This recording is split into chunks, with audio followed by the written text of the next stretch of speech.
front seven like the Bills have coming back. Does that change your game plan or scheme in terms of what you want to do on the ground or what you want to do in the overall game plan? Both. I think certainly that's the strength of their unit. We have to be aware of that. We have to make sure that we're, cognizant of the matchups we're creating in the run game, matchups we're creating in pass protection. It's going to affect the entire game plan for sure. It's a talented group. They play really well. They're well coached. So we got. I think you got to do a lot of different things. I mean, if you give them the same look over and over again, they're good enough that they're going to win more than they lose. I think they've proven that over the course of their careers and their time there in Buffalo. So we got to, I think keep them off balance, make sure we're doing enough to make it hard on them, and trying to do a little bit of both. Do you think Trey is a significantly different player than the guy that ended last year?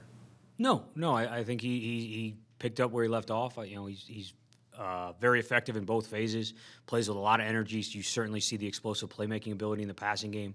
I think he does a really nice job and gives great effort in the run game. So pleased with where he's at and would expect that to continue. The players chose it, but the two guys on your side of the football, Kyler and James, being captains, what did you kind of see the players also see give them that kind of honor? I think it's a combination of things. I think certainly the leadership from at this point, both of them are vets. They've been around, they've been in the building a long time, they've been in this league a long time. They're probably older than most of the guys on the team. So I think from an experience standpoint, guys look to them for that. And then I think you see the way that they work, the way that they practice, the way that they play in terms of the energy, the ability. I think guys feed off of that. So I think it was a very natural selection. So excited for those guys to get that honor, and certainly would not expect that to change who they are, how they go about their business. When it comes to Kyler, how big of a difference does it make to have him healthy heading into the season, not only as a captain and a leader, but a guy that makes you feel you're always in the game no matter what? Yeah, you hit on it. He's the type of guy that always gives you a chance. He's certainly better when he's playing than when he's on IR. That's a fact. So we're excited about that. But no, I think he does. He keeps you in the game. He makes great plays. He plays within the offense. So excited about where he's at. But he's a special player. With Trey, last year, obviously Zach was here at the beginning of the year. How did Trey handle that whole situation with knowing that as long as Zach was around, he probably wasn't going to get the kind of looks that he eventually did get? I think he handled it really well. It's not an easy thing in this league. It's one of the things you talk about in that room is, at the beginning of a season, based on who's healthy, who we're playing, everyone has a role, coaches included. And excelling in that role, embracing that role is really important. Does that mean that everyone is going to be happy in that role? No. And I wouldn't really expect them to. I want them to want more. I want them to have a bigger piece. And I think he did a great job of making sure he was ready when his opportunity came, continuing to work for a bigger role, but also making sure that he was prepared for the role he was playing at that time. And I think he balanced that really well, and it's not an easy thing to do. I wanted to ask you about the other Trey on offense, Trey Benson. Did you see enough from him in preseason and camp to get a clear sense of his role? Can you give us maybe some insight as to what that role will be and how it will evolve? I definitely will not give you a ton of insight into his role right now. But no, I think I think we got a great evaluation of what he's as a player, in the run game and the pass game, both in protection and route running. So I think you saw a little bit of that in the game. I think we saw a really heavy dose of it in practice, so feel very comfortable about where he's at and his ability to be a positive member of this offense. You see that evolving? I think a lot of that will be dictated, kind of, we talked about the tight end position. We talked to all those guys, like, want more touches? Do really well with the touches you do have. You want a bigger role in pass pro or in the pass game? Show up when your number's called. Whether it's one play or 10 plays, it's a production-based business. So the guys that produce get more opportunities. Is somebody that you have to ease into his first NFL game, or because of where he's at so far advanced and compared to other rookies that you can just kind of throw him in there? It's a good question. One of the things, and I said this to all the rookies, not just Marvin, is there's no freshman football in the NFL. Like, once you're on the team, once you're here, I don't care how you got here, like, you're expected to go out, prepare, perform, and play at the level of a 10-year vet. And I take that at his position, but I really take that from all those guys. Like, if they're in the game, we can't see a drop-off in terms of production, execution, communication, any of those things. And that's really from play one through the end of the year. You said that he makes it a point to practice football during practices. With that being said, considering the guys not really play much during the preseason, are you concerned about any rust in this first game? No. And I don't mean to, if we weren't practicing football, what would we be practicing? His point was basically like, you guys don't use a lot of cards. Gotcha. Like, let him play, let him react, let him make it game-like. Gotcha. Sorry. That just kind of threw me off for a second. No, I don't. I think as he hit on, and I think these guys, they've played this game it's not like this is their first year playing football. They played this game for a long time, some of them almost their entire lives.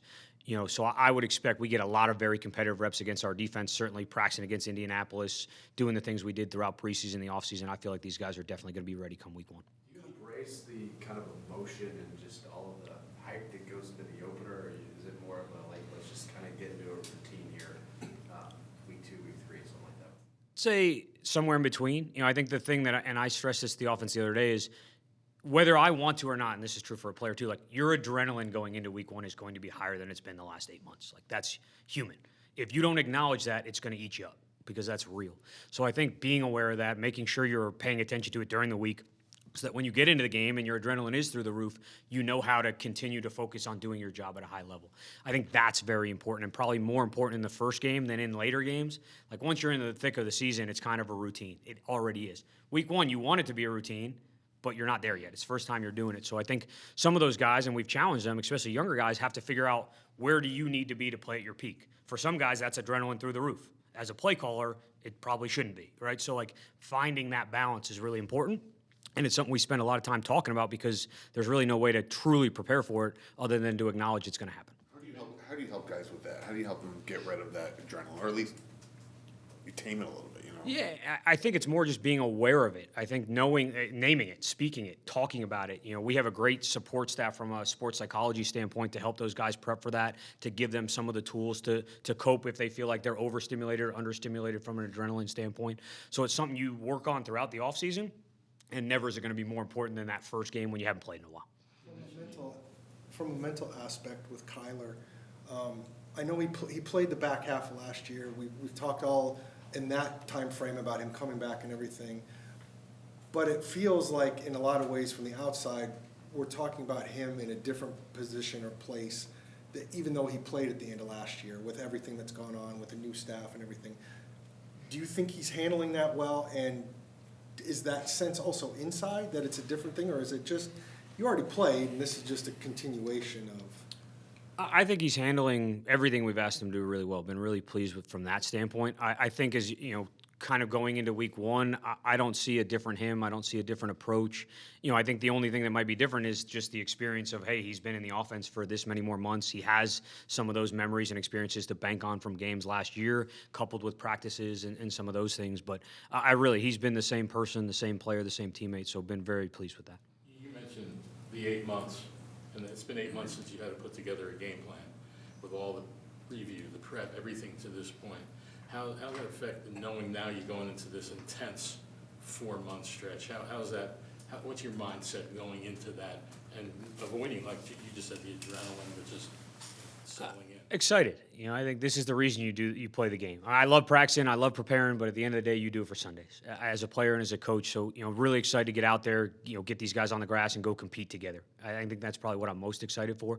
Certainly I'm trying to make sure that throughout the course of the week, I'm aware of where my adrenaline is and where my mind's at.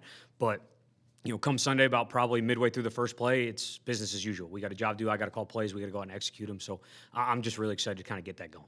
You talked about when you drafted Marv that he was going to define his role over the next couple of months from rookie minicamp to OTAs to training camp.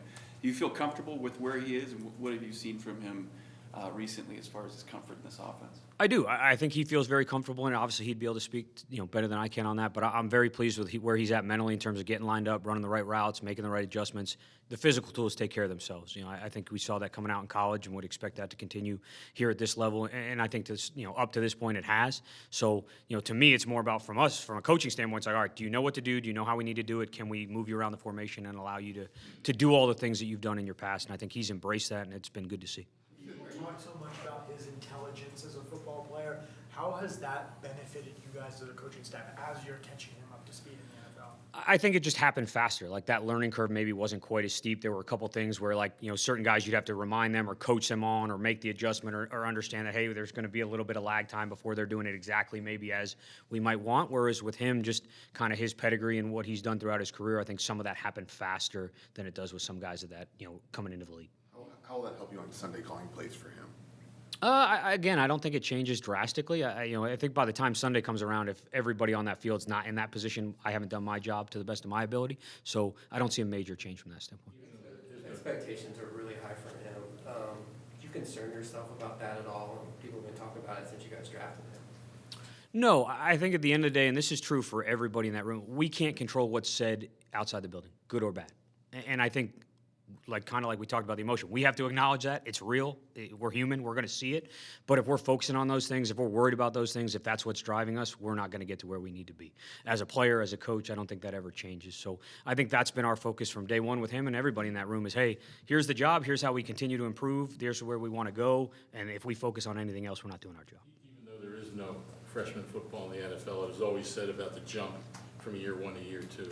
What do you see from Michael Wilson from where he was last year at this time to right now? Yeah, I think to the point, kind of the question you asked about Marv, like his football intelligence when he got here and his football character was so high that I think you saw a lot of that growth maybe sooner than you do with other guys, just in terms of his understanding and ability to go out, jump in at any spot, go win the one-on-one, go make contested plays. So been really pleased with that, and just based on who he is and how he works, I don't really see that ever changing. So I think, kind of like as a coach or as a player, you just learn from every rep, and he's that type of guy that learns from every play. And hey, first time in the NFL, first time I did that, okay, next time I want to do this, or maybe I need to do it that way again. I think he's done a great job of bringing that through the offseason, and would expect that to continue throughout the year. Just one more time, broad brushstrokes, through what you've seen so far, how can he have an impact in week one, week two? Yeah, I think ultimately, if you're up on game day as a running back, you have to be ready to do all the roles. I mean, if you look at the games last year, I mean, how many guys played meaningful snaps in that room in critical situations? Might have been in pass pro on third down, might have been handed the ball off on first, second down. So I think for him, that's going to be the biggest part of it, is making sure that, look, James is the bell cow in that room. That's not a surprise to anyone. But he has a lot of tools that allow him to be effective. He's got to be ready to use them in any facet necessary. I think that's probably the biggest thing, in an NFL building relative to a college building where you might have 6 running backs up on game day. It's not the case in the NFL. So you got to be ready for every role. Is it possible to get into a rhythm calling plays, and then if it is, how do you get yourself into that rhythm? That's a great question. And if I could keep myself there forever, I would never leave it. I think at the end of the day, when things are working, you feel like you're in a rhythm. Is that real or not? I don't know. But that's the truth. It's like, hey, when everything I call is coming up and it's being great, I'm in a rhythm, I guess, or I'm just calling good plays. And then when you for whatever reason, whether it's bad play call, lack of execution, whatever it might be, when it's not working, you certainly feel a little bit in a rut. I think the thing you want to make sure of as a play caller is you don't overreact to those in either direction. At the end of the day, you put a plan together, you had an idea of how you wanted to deal with certain situations. Unless you have a strong reason to go away from that plan, continue to believe in what you're doing, why you're doing it, and keep moving forward. I guess that's probably the best answer to that question, but it's a hard one to answer, honestly. I'm sure you know through all these practices how everything looks, obviously, and what Kyler's, what are some of the plays he likes, but how much, is there nothing left then here to figure out before, you obviously tomorrow's a big day, but is everything from that standpoint figured out until you actually are out there against the Bills and then see what adaptability you need? Or yeah, to a point. I think certainly you go through the week of practice as a play caller, there's going to be things you practice, you're like, okay, that looked really good when I drew it on the board, didn't really look good on Thursday afternoon, maybe take that out of the plan. So you have small tweaks and changes, but I think for the most part, who we are, what we want to be, how we want to go about each week is probably getting completed here, today into tomorrow morning, and then just getting tweaked throughout the week as we go into game day. Confidence level with the offensive line. Where's your confidence level with the offensive line, with Paris moving left, the new tackle? I really don't think those guys have, Paris missed a beat, Jonas jumped in, Evans jumped in, all those guys I thought have done a nice job of just, embracing and moving forward with whatever the task at hand is. So excited about where they're at, really excited, as we talked about, to go see them play here on Sunday, and looking forward to it. We go as they go. Their attitude, what they bring to the table is critical to our offense. You said in the past that when you call a play, you call it, then you look down at your play sheet and usually don't see the action on the field. Is that hard to do as someone who's you're a coach and want to see what happens? And how did you get to that point where you can be okay with it? Yeah, honestly, it was. This could be a very long conversation right now, but I think at the end of the day, one of the things I did that first preseason was I called a game down and I called a game up. And one of the things I found myself doing up was watching the game, because you just have a little bit better view. I'm not a tall guy, so it's not like I see extremely well from the sideline. And when you were watching the game, one of the things I fell victim to was I felt a little late with my next call, or the anticipation of what was happening. Whereas for whatever reason on the field, it was easier for me, maybe because I could see less, a little bit less, to move on faster. and it kind of locked me into the emotion of the game of like, all right, I can feel a little bit of the stress of the next play, a little bit more of the adrenaline from that standpoint. So, but I think ultimately it's trained, and it's something you have to constantly remind yourself, like, you're not here to, I'm not a spectator. Like, I call a play, I might peek at the defense to anticipate what should happen or how is it going to happen, but like, I have to constantly be 1, 2, 3 plays ahead to make sure that I'm putting us in the best position to be successful on offense. Is there a disadvantage there from not watching the plays, though? I mean, not being able to adjust, like, how do you make sure you're still adjusting to the things that the defense is doing, all that kind of Really stuff? important, and that's kind of the give and take a little bit. One of the things I rely on heavily is our guys in the box. So that, Spencer Whipple, Connor Singer, Blaine, they do a great job of communicating to me like, hey, I might not be watching the play, but if I know that we're in this formation and I hear, hey, they're in this front, they're playing that coverage, in my mind, I'm like, all right, I know what I called, I know what the look is, like I have a pretty good idea of what should be happening. And then if something goes wrong, I might like, hey, why didn't we do that? Or what happened there? And those guys I rely on really heavily to be good. Their ability to do that job is really important to our operation. Does that also follow with what the down and distance is on the next play where you might not even know what it exactly? I generally have, yeah, exactly. Like I have an idea because I can say, okay, it looks like it's second and medium or we're near the sticks, but the guys in the box are going to have a much better view of, hey, it's 3rd and 1 or it's 3rd and 4 or hey, we got the first down. Those things certainly change the next call dramatically, so that communication is critical. And then the other thing is in between series with the tablets. Communicating, like, generally my view of it is big picture. So, like, scheme, what I call, what they play, what do we get, and how do we need to adjust.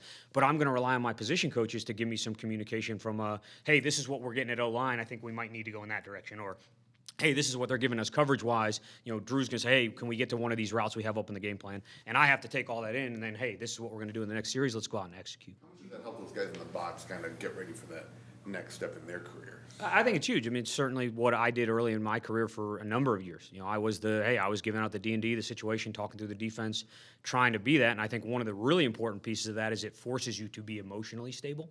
Because if I got the guy doing that who's going crazy, I can't get what I need as a play caller. So I think that was big. I thought I learned a ton in that role, and I'm really happy with the guys we have in that role now. Is that a common thing in the league for coordinators to not watch the plays that they call? I do I am at the game. I do pay a little bit of attention to the play that happens. But I would guess a good portion of them are it's like me. It's somewhere in between. It's like, what you called, you have an idea of what you're getting. And it's not that I'm not watching, but my mind is somewhere like, all right, hey, I called this. I'm expecting a second and medium call. I got to be ready if I get a 3rd down. And usually I'm communicating that to the staff. Because we're going to substitute personnel, and we got 40 seconds to do it. So, hey, if we get the first down, I want to go to this personnel. Hey, if we end up short, that, like, the first call on 3rd down is this. Like, those are things that are in constant communication throughout the game that allow me to watch a little bit more than just, blindly look at my sheet.